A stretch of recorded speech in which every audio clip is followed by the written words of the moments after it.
When you do hugelkultur, it has the best of till combined with the best of no-till. Now, when you till, you lose 30% of your organic matter. That's the downside. But the upside is all those dead bodies make for a lot of fertilizer.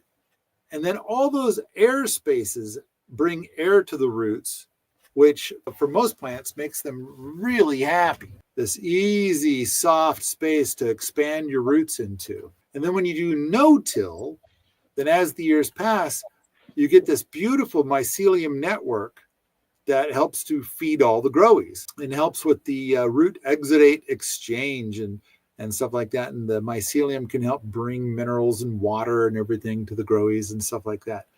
And you also get really beautiful soil structure, especially as all the earthworms kind of make all their tunnels through all the soil. So air can pass through and water can pass through. The soil structure becomes just beautiful and amazing.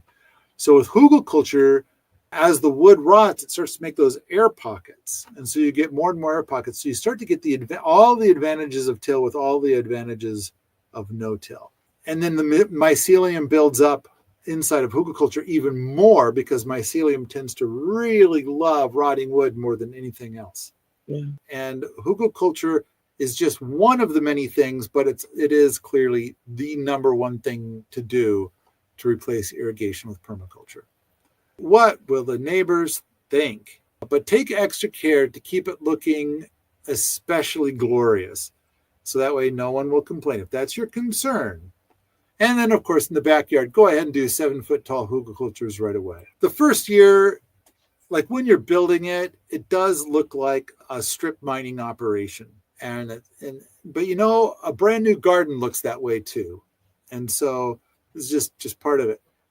Because you have so much carbon that you've embedded in the soil, you'll want to plant a lot of nitrogen fixers the first year. And you'll want to water your gardens. Like here you can see in this image, this is the first year of the one here at base camp, right in front of the building. And you can kind of see how some of the logs, they kind of have like little wooden pins holding them in place and stuff like that. And it really kind of does a great job of deleting the road and everything. But you'll want to water this twice a week for the first growing season, which we did not do. But I don't know. I think the gardens right there where you see Emily staying, I think they did great, but without the watering. Just using water that naturally fell from the sky the first several years. I think it did quite good.